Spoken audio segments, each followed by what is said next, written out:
elinde mum ile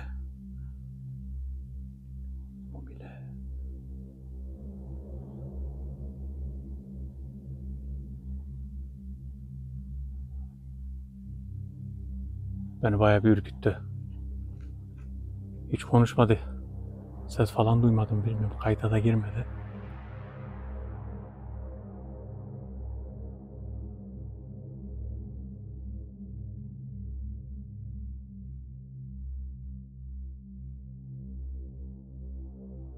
Yalnızlığın verdiği bir hissiyat var. Böyle buralarda yalnız gezdiğiniz zaman şey oluyor, böyle sanki birileri sizi takip ediyor veya birileri sizi, yani öyle bir hissiyat var. Bunu yalnızsız yere gelenler bilir. Hani her an bir yerden sanki birileri size bakıyormuş gibi bir hissiyat oluyor. Oh.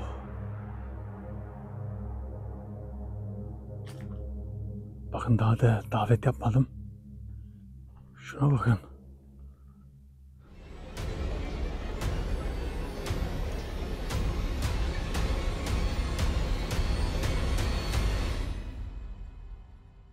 Arkadaşlar herkese merhaba, yeni bir videoyla beraberiz arkadaşlar. Bugünkü videomuzda kilitli davetlerden yeni bir davet var.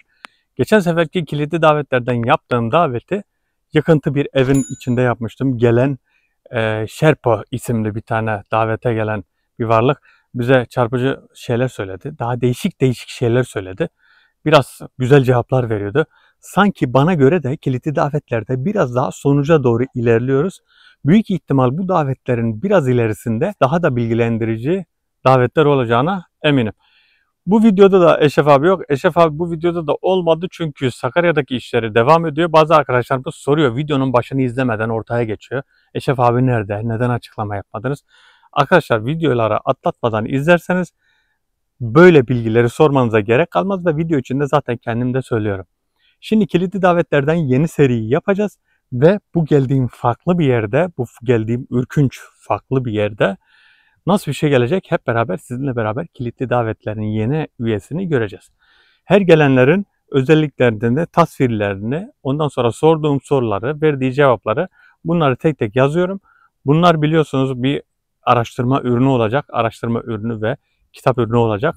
O yüzden çektiğim davetlerin hepsi kendi araştırmam ve inceleme videolarımdır. Şimdi videomuza geçelim ve kilitli davetlerden kim gelecek onu bir davet edelim ve konuşmaya çalışalım. Bakalım nasıl bir şeyle karşılaşacağız. Hemen videomuza geçelim.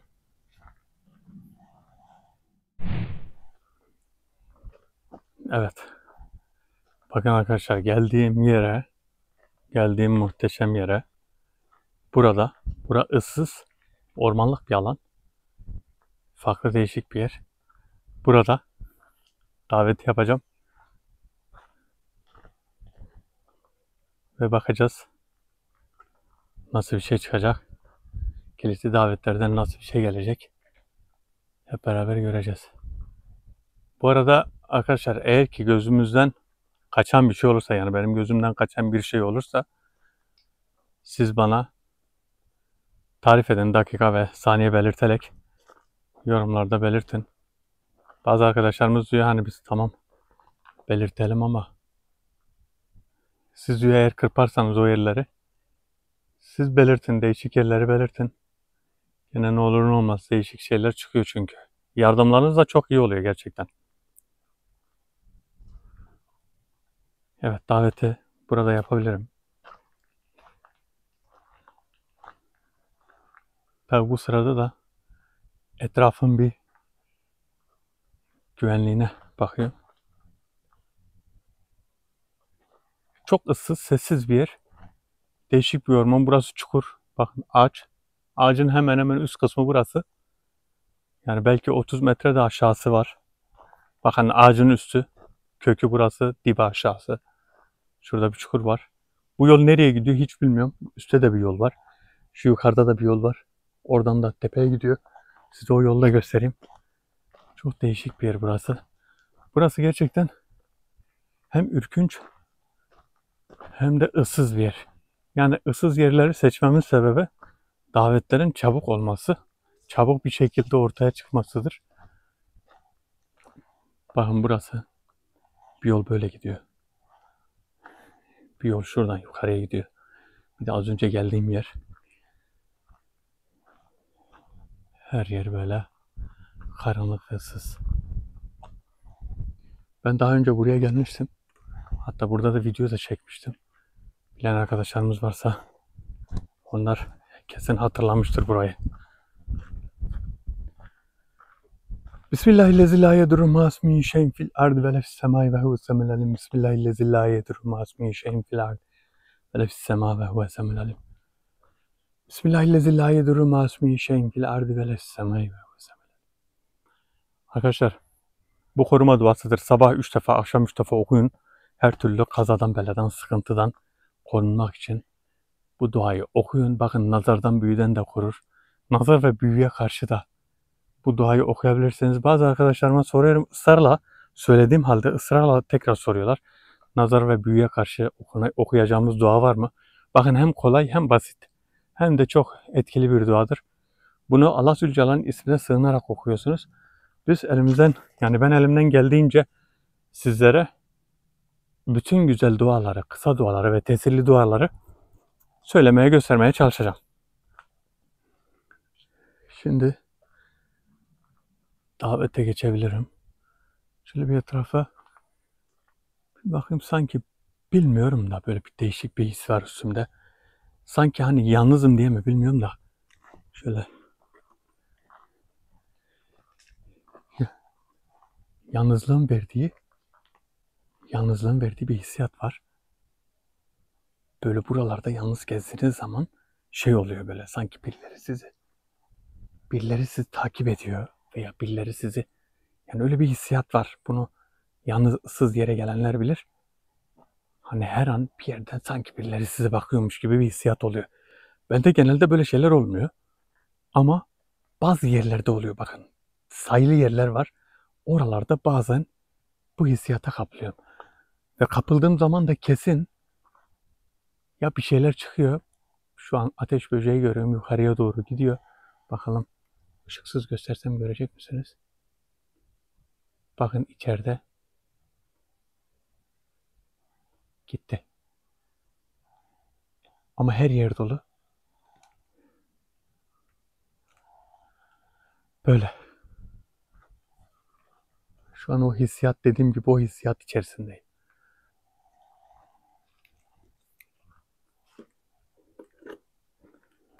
Şu yan tarafa bir daha bakacağım.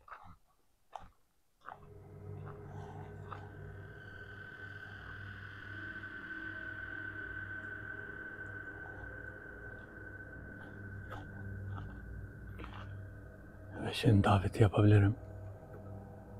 Bakın, her yerim ağaç. Bakın, tepem şöyle yukarısı.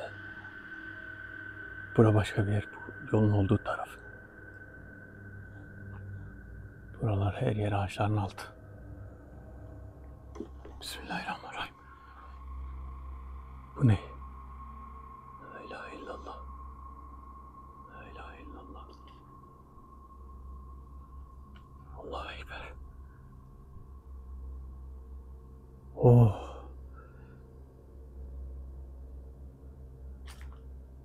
Bakın, daha da davet yapmadım. Şuna bakın. İnsan şeklinde bir varlık. Elinde mum var. La ilahe illallah. Kimsin? Buraya neden geldin?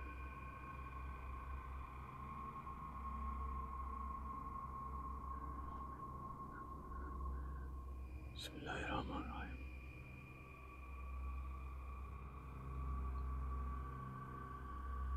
İlahi. Of. Of.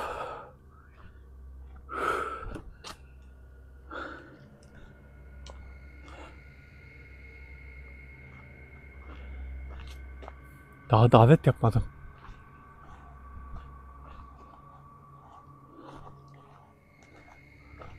Oh.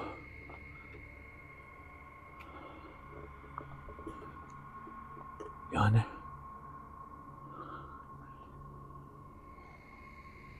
Bu ne? Burada bir şeyler var. Burada bana demişlerdi. Şu yukarı tarafta bir tane kilise var demişlerdi. Eski tarihi bir kilise.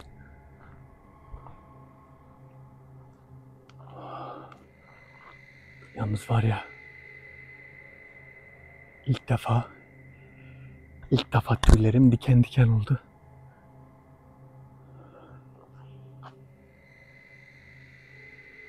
Elinde mum ile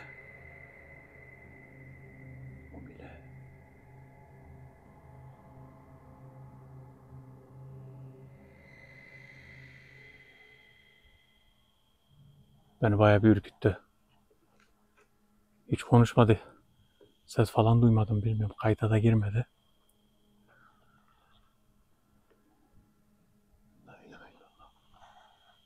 Şu tarafa bir gideceğim. İnsan kılığında gelmiş. Ve davet yapılmadan insan kılığında görülen bir varlık. Bakar mısınız?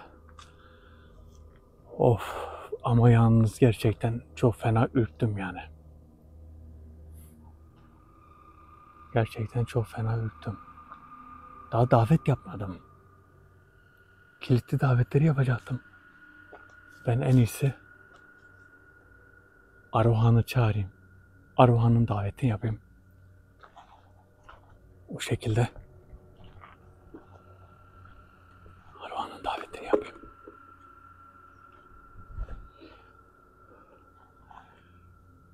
Arohan'ın davetini yapayım.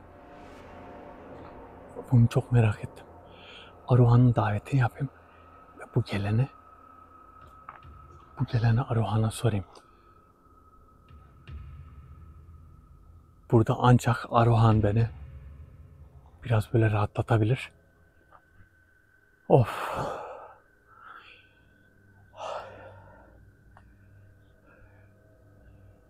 Bana acayip bir çarpıntı verdi. Bilmiyorum heyecandan mı yoksa verdiği enerjiden mi hiç bilmiyorum. Bakın yukarıda var ya, öyle bir sesler var ki, rüzgar, yaprakların sesleri. Ben bir Arohan'ın davetini yapayım. Şu geleni bir Arohan'a sorayım. Of. Ay.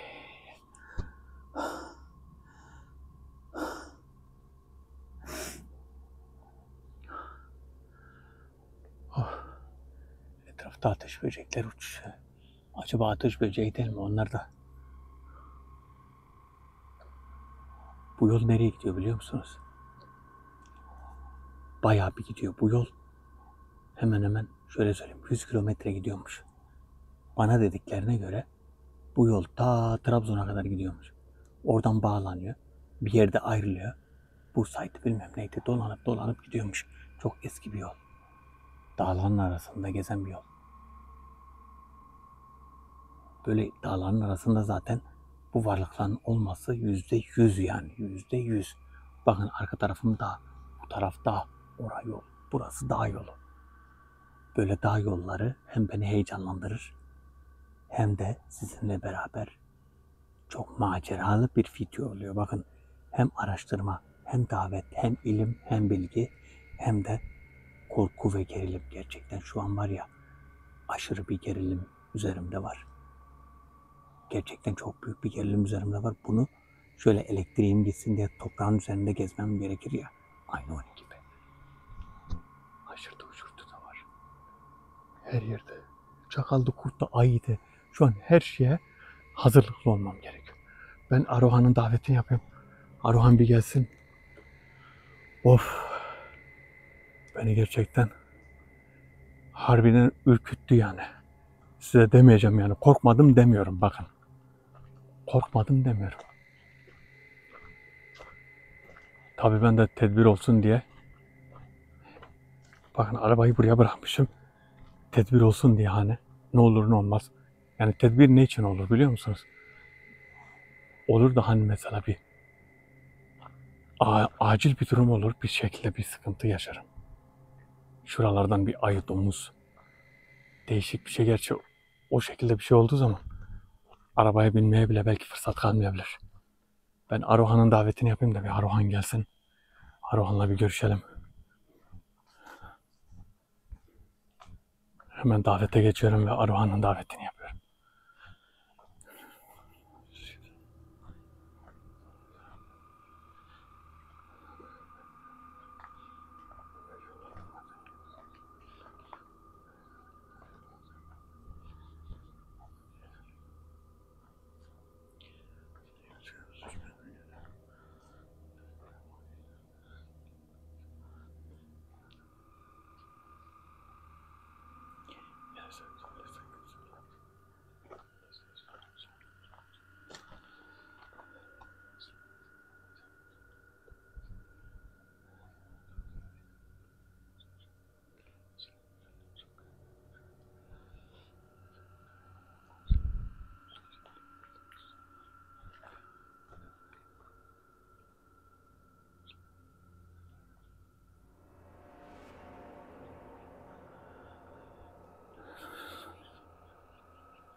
Evet, davet şu an açık. Arohan'ın daveti açık. Şöyle öyle biliyorum ki şu an Arohan gelecek. Davet sahibi o çünkü. Arohan'ın davetini yaptığım için bizim meşhur kralımız Arohan. Arkadaşlar, meşhur kralımız Arohan birazdan davete gelecek. Ve onun davetini şimdi açtım ya. Şu an boyut kapısına sahip olan o. O eminim ki şu an hiçbir şeyi boyut kapısına bırakmayacak ve kendisi gelecek. Of. Davet açılmadan insan suretinde gelen o yaratık kafamı çok kurcaladı. Çünkü elinde ateş vardı. Mum vardı, mum ışığı vardı. Bir şey vardı elinde, yanıyordu. Acayip korkunç, acayip korkunç. Çok ürkütücü yani.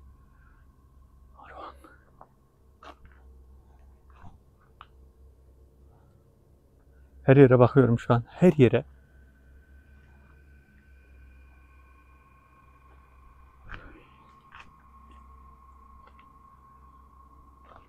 Acayip korkunç ve ürkütücü.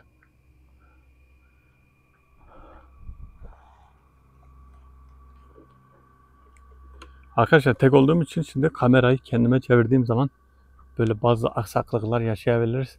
Az önce çevirdiğim zaman kendime kamerayı kapatmışım. Düğmeye basmışım. Elimde kameranın şeyi var.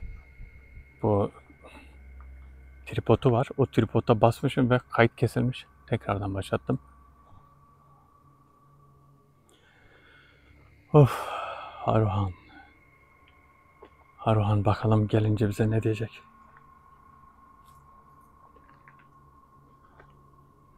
Şunu bakın, şurası dağ. Bakın şurası. Şöyle mesela dağ. Yani biraz daha zoom yaparsam belki görünür mü bilmiyorum da. Pek görünmüyor da. Yani çok aydınlatırsanız ekranı belki görürsünüz.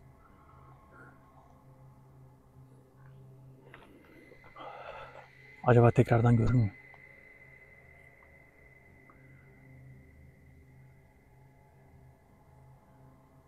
Belki tekrardan da görürüm.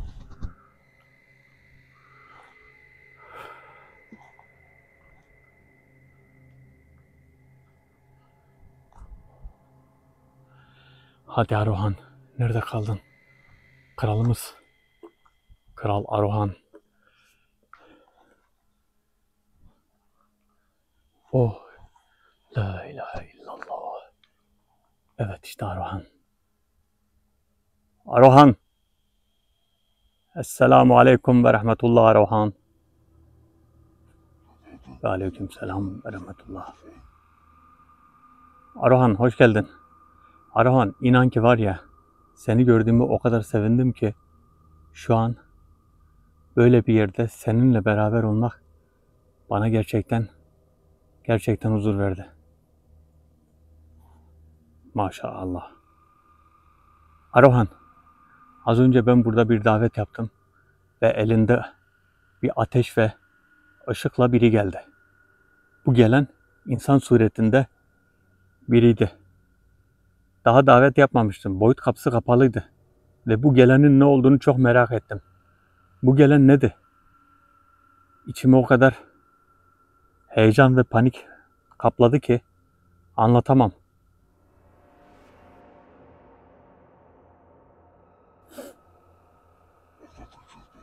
Bu gelen sana görülen bir ifrit. Yukarıda bir hazine var. Bu hazinenin sahibi ve bekçisidir. Gelenden gidenden yardım ister. Bu hazineyi devretmek ister. Aslında hiçbir şey görüldüğü gibi değildir. Hazineye gidenleri perişan etmiştir. Yani sen hazineye gelmediğin için çok şanslısın. Bu yüzden çok şanslısın. Arohan, bu dediğin yer çok uzakta mı? Fazla uzak değil. Aslında çok yakın. Benim arkamdan 1000 adım ileride. Ama bu çevreyi çok iyi korur. Arohan, peki herhangi bir sıkıntı olur mu? Ben burada kilitli davetlerin birini yapacağım. Kilitli davetlerden birini sakın burada yapma. Eğer o davetlerden birini yaparsan buradaki boyut kapısını da açarsın. Boyut kapısını da açtıktan sonra az önceki gelenin diğer arkadaşları da gelecektir. Ve sıkıntı vermeye çalışacaktır. Eminim ki sana sıkıntı veremezler. Ama tedbirini elden bırakma. Sana zarar gelmesini istemem. Arohan, sana bir şey soracağım. Geliyorum.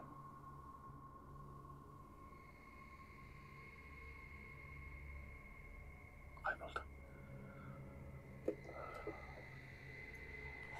Of. Kilitli davetleri yapma burada diyor. Bura yeri değil. Arkadaşlar bazı yerler müsait olmayabilir. Mesela bazı yerlerde enerji fazlalığı olabilir. Enerji fazlalığı olan yerde davet yapmak sakıncalıdır. Arohan'ın dediği gibi burada davet yapma. Boyut kapısı açık olursa bu mendevurların hepsi gelebilir diyor. O yüzden Arohan'a bu sefer kulak vereceğim. Arohan'ı dinlemeyip tekrar davet yapsam, tekrardan Arohan'ı dinlemeyip burada bir davet yapsam belki çok büyük bir zarar görmem ama belki de etkilenirim. Yani bir şeyler olabilir. Sonuçta burada yalnızım. Of. Arohan geldiğinde şimdi şeyi soracağım. Kral olmuşsun. Sen kral mısın Arohan diyeceğim. Gelmişti bir tanesi sana Arohan kral demişti diyeceğim. Ve Arohan'ın tepkisini, bana vereceği cevaplar çok merak ediyorum. Acaba bir daha görür müyüm? Az önce insan suretinde geleni tekrar görsem.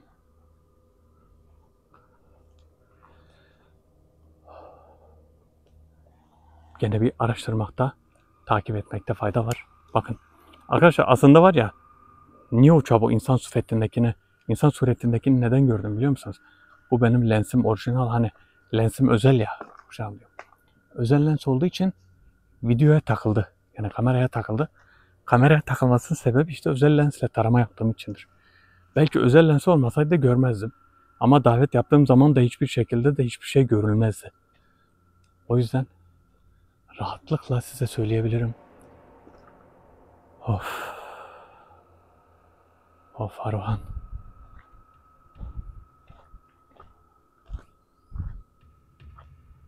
Çok acayip değişik sesler var. Buralarda olan sesler. Yani var ya, kendisi zaten çok gerilimli. Davetin kendisi gerilimli. Bir de buradaki olan sesler ve yalnız başınızda olduğunuz için daha çok gerilim oluyor. Of. Aruhan sen kralsın, çabuk gel, enerjin vardır senin.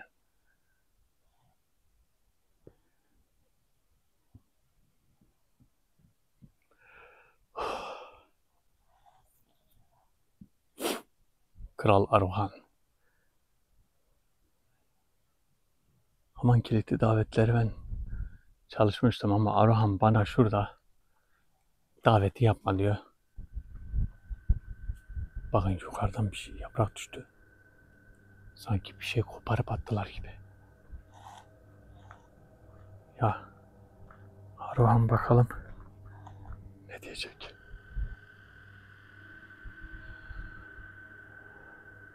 Aruhan'ın en sevdiğim yanı şu. Gidiyor ya, mesela kaybolmadan önce geliyorum diyor ve o şekilde gidiyor. Yani gerçekten vizyonlu biri. Bir de güvenilir biri.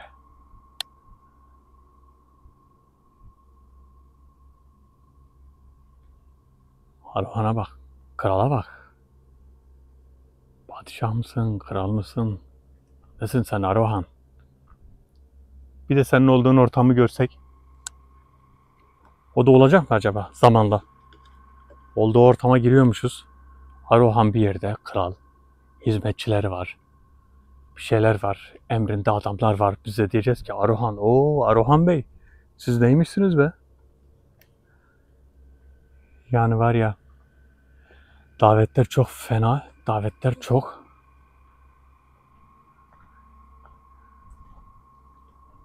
heyecanlı geçiyor.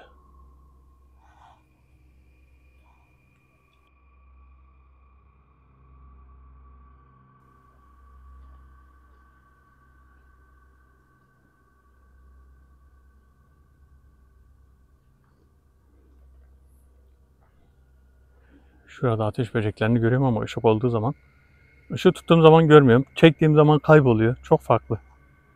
Değişik. La ilahe illallah. La ilahe illallah. Evet, Aruhan gelmiş bakın. Aruhan'a bakın. İşte. Aruhan. Sana soracağım şey şuydu. Ben daha önce bir davet yaptım. Bu davette gelen bana Aruhan'a kral deriz. Aruhan Müslümanların kralı dedi. Babil'in kralı dedi. Bize bunun açıklamasını yapabilir misin? Haşa. Ben Müslümanların kralı değilim. Ben yol gösteririm, yardımcı olurum. Ama bana kral dedikleri için onlara minnettarım. Ben öyle gördükleri için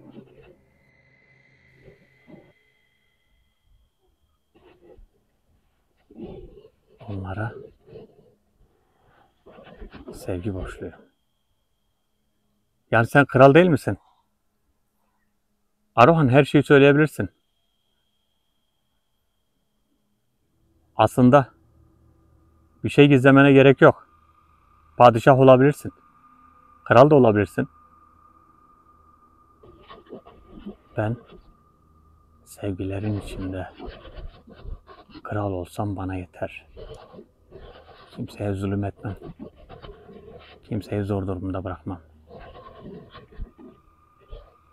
Bu sadece bana yeter. Anladım. Peki, kilitli davetlere devam edeceğim.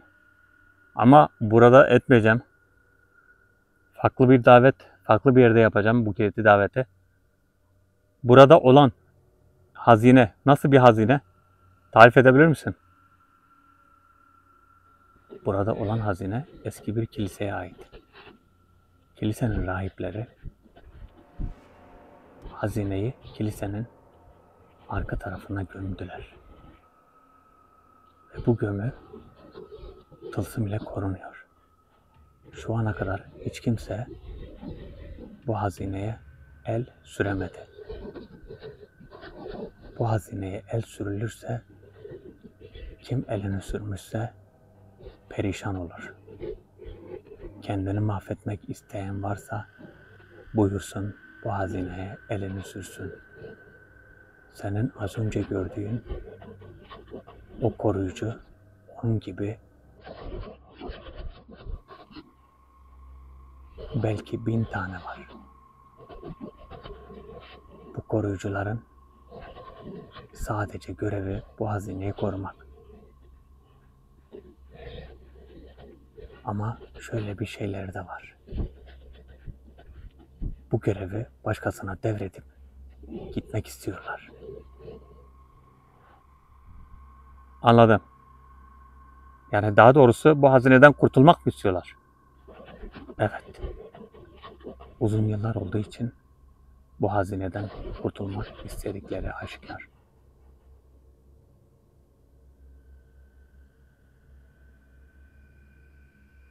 Tamam.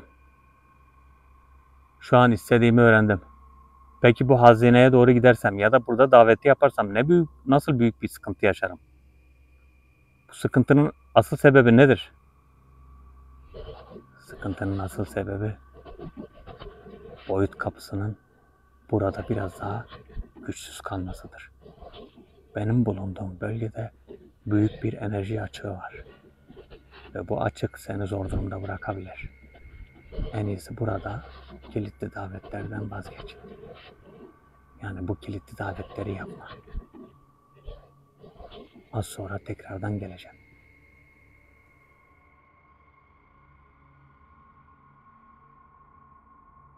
Aruhan, burada canlı bir şekilde, daha güçlü bir şekilde kalabilmeyi eğer öğrenebilse ya da ne bileyim öyle bir imkan elinde olsa saatlerce sohbet edeceğim Aruhan'la da. Of. Yani şaka maka var ya, Aruhan da beni etkiliyor. Bak, kameramın üstüne böcek konmuş. Aruhan da şaka maka, Aruhan da beni etkiliyor. Yani ne olursa olsun sonuçta bir enerji. Yani enerji diyorum da nasıl bir enerji ya? Yani mide bulantısı gibi böyle ağırlık gibi. Ha, ağırlık diyelim. Üstüme bir ağırlık çöküyor. Şimdi tekrar görmeme sebebimiz Aruhan'ın şu an boyut kapısını meşgul etmesindendir. Aruhan boyut kapısını meşgul ettiği için onu görmüyoruz. Ama var ya, acayip sessiz. Çok sessiz. Her an var ya şuradan o ifrit ordusu koşarak gelecek gibi. Bakın yanında birileri olsa var ya, desem ki oradan bir şey koşarak gelecek, hemen korku salarlar. Yani etrafına, insanın içini bir kere ürperti alıyor. Bu ürperti gerçekten çok fena bir şey. Of. Bakın neye niyet, neye kısmet. Ben Aruhan'ı çağırdım. Aruhan geldi. Aruhan'ı çağırmayacaktım aslında. Aruhan piyasada yoktu. Aruhan'ın daveti de piyasada yoktu. Şöyle oturayım da. Aruhan'ın daveti piyasada yoktu. Yani ben Aruhan'ı çağırmayacaktım. Kısmette Aruhan'ı çağırmak da varmış. Yani ben bugün buraya gideceğim dediğiniz zaman gidemeyebilirsiniz. Ne olursa olsun şöyle diyeyim, bakın. İşte ben yarın inşallah Bursa'ya gideceğim. Ya da ben yarın inşallah şunu yapacağım. Hadi inşallah mesela diyemezseniz, unutursanız, işte yarın Allah'ın izniyle Urfa'ya gideceğim. Yarın Allah'ın izniyle İznik'e gideceğim. Yarın Allah'ın izniyle şunu yapacağım. Allah'ın izniyle bunu yapacağım. Çünkü Allah Zülcelal izin verirse onu yaparsın. Ama şöyle bir şey var. Sen onu Allah'ın izniyle dediğin için Allah Zülcelal onu sana yapmana nasip eder. Sana yapmanı nasip eder. Sana onu yapmana fırsat verir. O yüzden biz de o şekilde diyeceğiz. Mesela diyeceğiz ki Allah'ın izniyle inşallah 4. daveti yapacağız. Ya da Allah'ın izniyle şunu yapacağız, bunu yapacağız diyeceğiz. Çünkü yapamayabiliriz. Herhangi bir engel çıkabilir. O yüzden biz de her şeyde inşallah veya Allah nasip ederse dememiz lazım.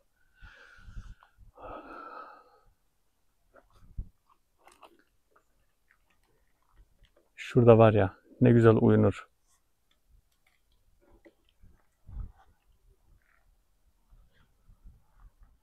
Yani şöyle bir yatak olsa burada. çukurun var ya, çukurun üstünde böyle mesela. Tabi biraz havada olsa daha iyi. Şu ağacın dibinde mesela şurada bir ağaç evi gibi bir şey olsa. Ya öyle bir uyulanır ki ama yılanla, akreple, çıyanla. Ben de bazen çok değişik şeyler düşünüyorum. O kadar değişik şeyler düşünüyorum ki. La ilahe illallah.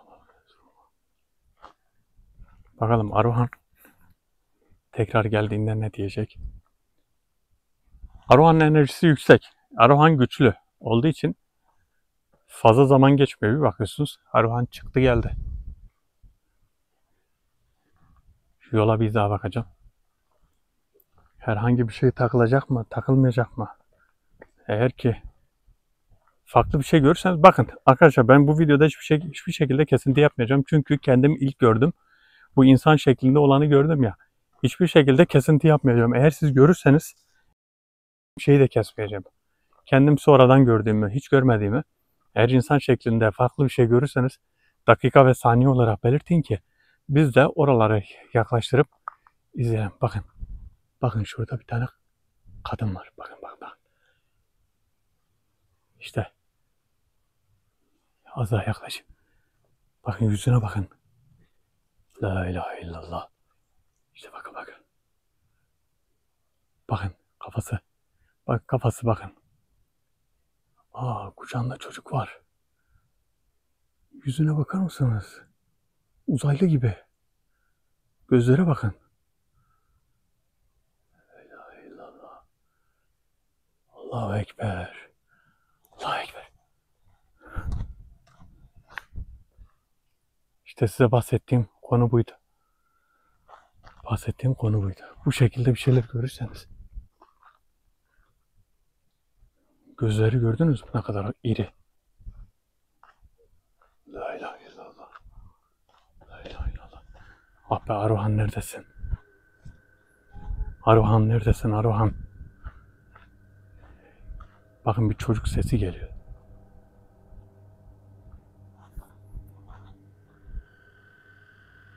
Sanki bir çocuk sesi geldi az önce. Küçük çocuk sesi. Şu Aruhan gelsin de burada fazla zaman geçirmek istemiyorum. Çocuk sesleri geldiği zaman orada sıkıntı büyüktür. Çocuk sesleri geldiği zaman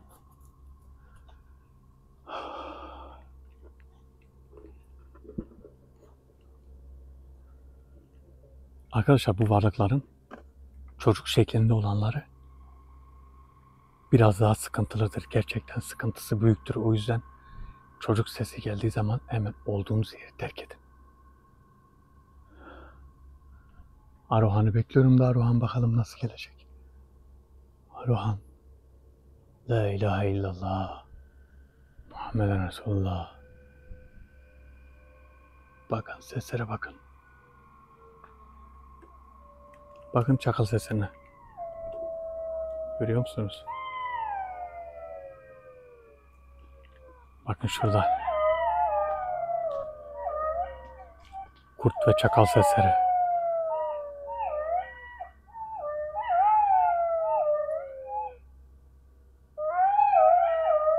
Demek ki her yerimiz çakallarla, kurtlarla çevrili. O yüzden yalnız değiliz. Tam şurada.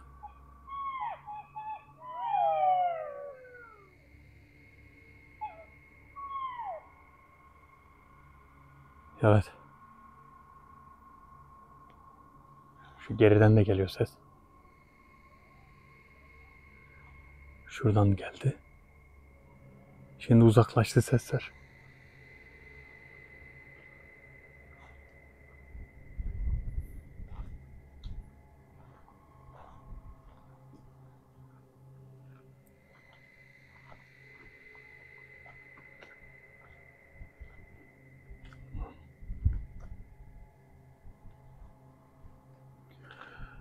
Allahu Ekber.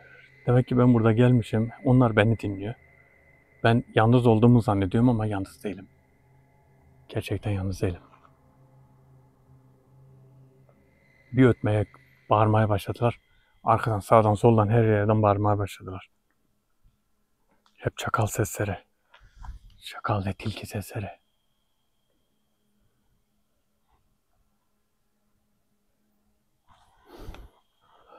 Çok fena. Harbiden fena. Yalnızlık daha bir ürkütücü, daha bir farklı. Allahu Ekber işte. Arohan. Arohan.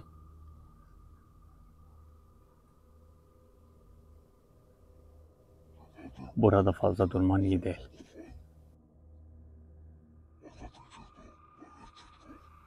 Ben şu an burayı korudum. Aslında sana bir şey olmaz.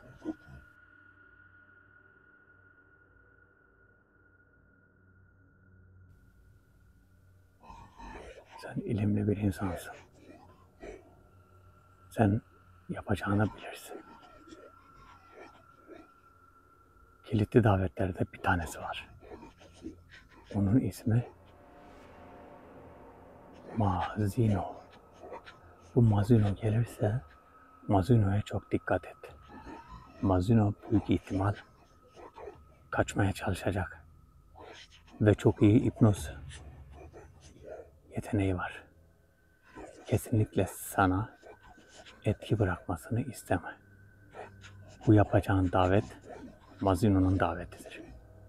Mazino gelirse hiçbir söylediğine inanma. Yapacağın davet ne zaman olursa olsun, nerede olursa olsun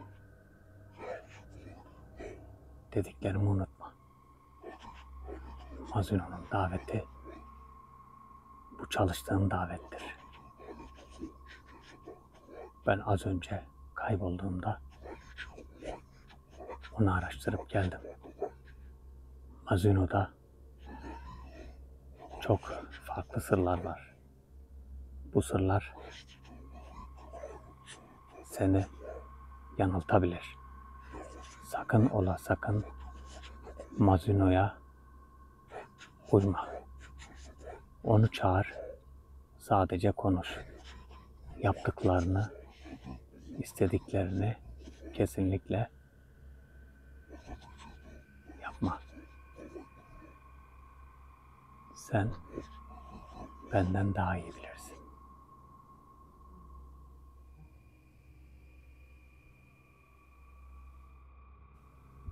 Of, kayboldu. Arkadaşlar, Mazino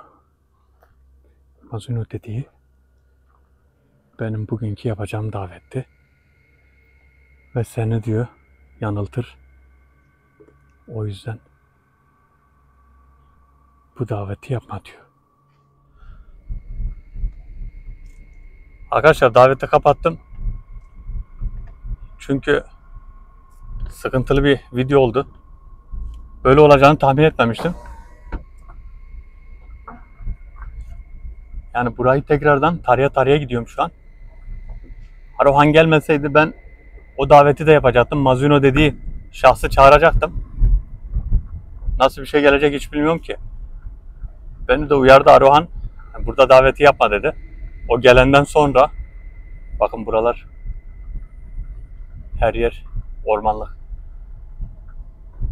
Arohan gelmeseydi ben o daveti yapacaktım ve o insan suretinde gelen onun gibi bir sürü varmış. Yani onun gibi 1000 tane asker varmış. Bu askerler sıkıntı verir dedi sana. Ben de o yüzden Arohan dinleyerek yapmadım daveti. Ki iyi ki de Arohan gelmiş. Bize bilgi verdi. Mazino diye Mazino'ydu büyük ihtimal. Çünkü unutmadım herhalde Mazino dedi. Mazino'nun davetini yapacaksın dedi. Bundan sonraki davet Mazino'ymuş. Bak. Ben daha daveti yapmadan kendisi geldi. Bana kimin geleceğini söyledi. Normalde çağırıyorum. Gelene ismini soruyorum. Ama Arohan o gelmeden söyledi. Ben şimdi daveti yaptığımda çağıracağım, diyeceğim ki senin ismin Mazino. O da şaşıracak, diyecek ki sen benim ismimi nereden biliyorsun? Büyük ihtimal bilmez yani Arohan'ın söylediğini. Bakalım nasıl bir şey yaşayacağız önümüzdeki davetlerde. Bakın buralar acayip tehlikeli. O kadar kötü ki yollar.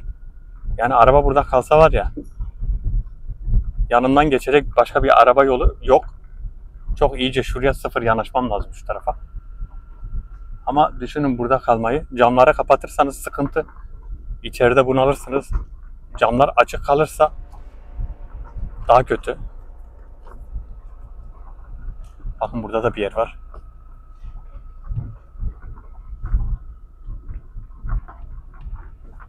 Davet yapıyorum.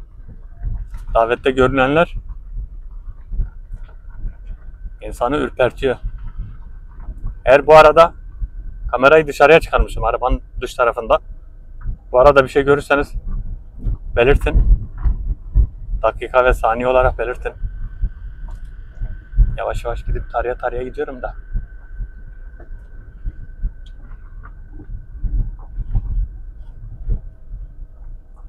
Biraz yavaşlayayım. Böyle daha aydınlık oldu.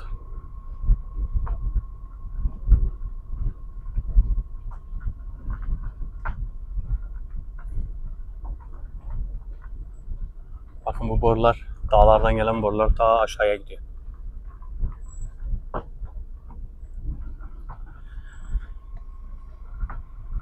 Evet arkadaşlar, videomuz buraya kadar. Herkes kendine çok iyi baksın. Videoyu beğenmeyi unutmayın. Allah'a emanet olun. Hoşça kalın.